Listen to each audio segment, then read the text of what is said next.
I don't know how much time I have, but um,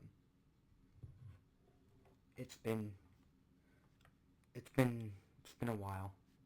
I don't know how long it's been, but it's been a while.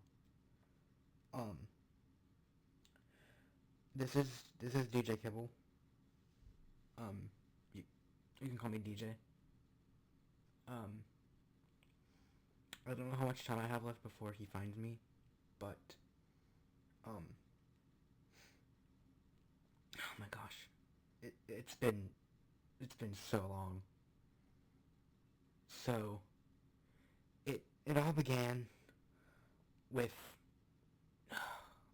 if I remember correctly, it all began with a guy named Evil McCog, all the way back in Cycle 1.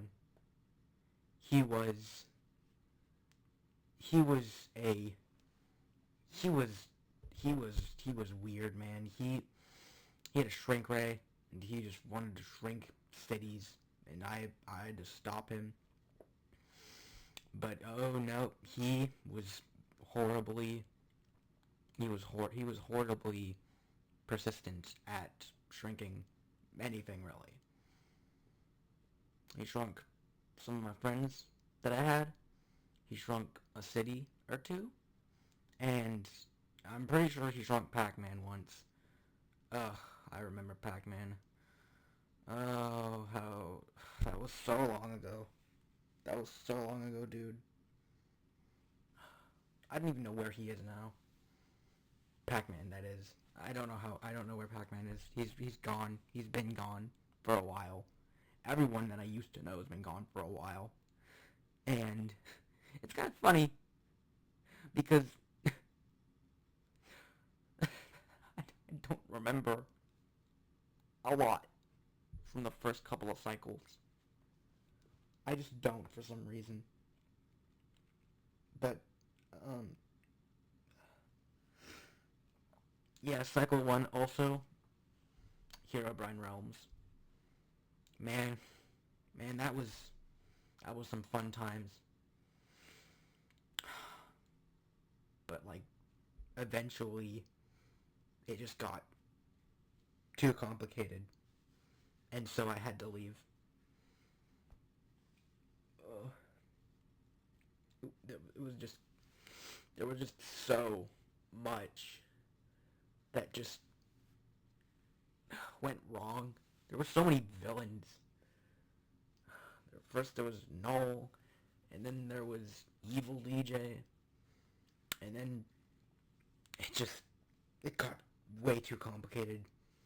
And then before I knew it, I'm waking up in Cycle 2. Cycle 2 was Animeopolis. Ugh. It was there was me, there was um there was Sakui and her sister Sanui. There was Iho, who was like, I remember he was like, his dad died in the Great Animeopolis War back in like back like before I came into Cycle 2. That was really something. Um, Zen, Zen and Carrie, those two were the villains of Cycle 2. And again, Zen wanted to shrink the whole city, like even McCog kind of, but like he wanted to trap everyone in like a little box, like miniature city, so he could like mess around with the whole city of Animeopolis or something like that. And Carrie was his sidekick, and she helped him, and it was just very hard to kind of to stop him because I wasn't as experienced as I am now at like fighting. I mean, I didn't even have a scythe back then. Man, I don't think I even had like, I think all I had was like my hoodie, and that was basically it. Like I think that was genuinely it for me. Like I didn't get no sans powers. I didn't have a scythe or nothing. I didn't have 111 HP. I don't even think I did, but I mean I do now. I mean, but anyways, I think that, I think the reason why I ran away from Cycle 2 was because there was just, because it's kind of complicated, because it took a while for Zen to realize that there were worse bad guys out there, and I don't know why I left Animeopolis, but I just did for some reason. I don't know why. It's the same reason why I left Cycle 1, I don't know why.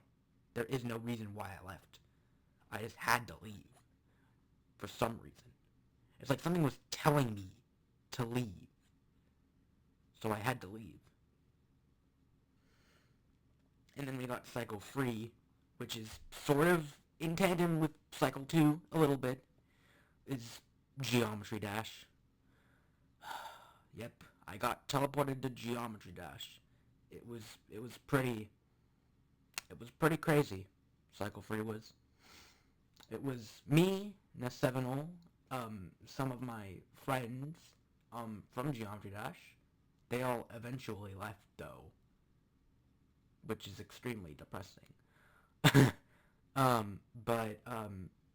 Yeah, after that, I don't know what else really happened, but there was a lot of villains in that one too.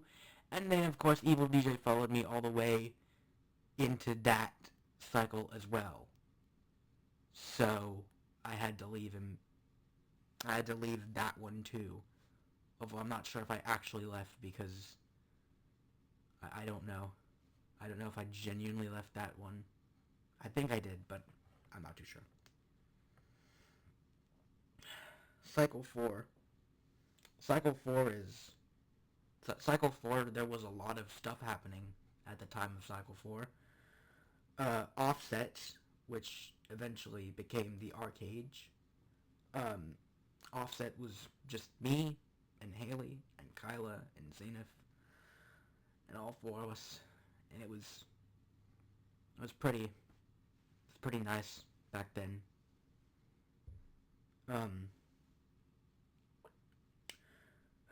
And then there was Broken with He Who's Nameless. I'm sure if you're listening to this, that I think you know He Who's Nameless. I think you may have seen his face, or lack thereof, before. Angel. Yeah, that one, I'm not sure if I escaped that cycle as well. I don't think anything bad actually happened in either of those cycles yet. But Broken Leg, same deal. Robert Miller Layton. Yeah, that, all of that, just, yeah. Cycle 5 was when things started to get really bad. Because that was the Arcade and Sensatori. Sensatori was... it was fine. I mean, it was me and a couple of friends. Raikua was one of them. I haven't seen her in a while. I think she's still alive, but I don't know.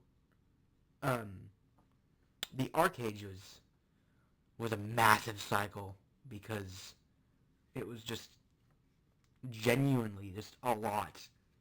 It started off with just the regular four from Offset, and then Sans and DDLC and Nameless all came in, like out of nowhere, as we were fighting like whatever evil version of DJ we were fighting in the Void, which is where I'm at right now, by the way. I'm in the Void.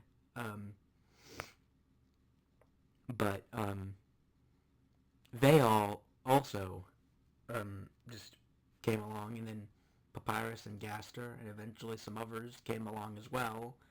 And then before I knew it, the Arcade was like a 40-person team and stuff. And then that's when he came. Absolute insanity. I think he's been tracking me ever since the beginning. Ever since Cycle 1. I think it's just that Cycle 5 is when he finally decided to make himself known. I'm not sure, but like, I didn't see him before the arcade, but I just felt the same presence that I did, and and so by the end of Cycle 5, I fought him, and I killed him, but then he came back and knocked my soul into another timeline. And I don't know how he did it, because by this point I had been, studying him and how he fights and stuff and what his motives are, which is absolute multiversal destruction. But he just genuinely, just straight up just came back to life, knocked my soul out of my body, took over, like Sans told me, he took over my body, and then just shattered the entire arcade multiverse, just like that. So I don't know what the heck was going on there. But that's Cycle 5, and Cycle 6, I'm sure if you're listening to this, that you probably definitely know Faker. Faker was Cycle 6, and he, I don't have much to say about Faker, but he sort of wreaked a bit of havoc. I mean, he wasn't anything near as bad as Absolute Insanity ever was, but yeah. I don't have much to say on Faker, because I've already said stuff about him in the past, so he's been documented pretty well. But Cycle 7 is the Kibbleverse. That was pretty disappointing. I think Absolute Insanity just straight up just destroy that one straight up, like without any warning, because everything was just gone except for Lost Sanity. Yeah, Lost Sanity was a timeline. I mean, Sans was pissed off the heck at me, and then I had to deal with Kit, who was new at the time, and it was kind of a little bit of a shock for me, considering considering that after the arcade I fell straight into Cycle 7. I don't think I was even in Cycle 6, but yeah, it was just a massive change for me. But that brings us to the current cycle, which it's pretty complex, but I documented all of the lore of Cycle 8. Did I say Cycle 6? I meant Cycle 8. Cycle 8 is the current cycle that I'm trapped in, but I fear that tonight might be the last of Cycle 8, because, I mean, I don't know, but I fear that maybe Cycle 9 will be different. I just don't know. Anyways, if you're listening to this, I hope I have explained every cycle, because I don't know how much time I have left before he eventually catches up to me, and I don't know what's in store in Cycle 9 at all. Anyways. This is DJKIBBLE. This is DJ. But like, I'm also called DJKIBBLE, but like, everyone who knows me calls me DJ. So, this is DJ. I'm signing off, and hopefully this recording is a documentation, a well documentation of the 8 current cycles that I've been through. Alright, I think that's it. I think that's it.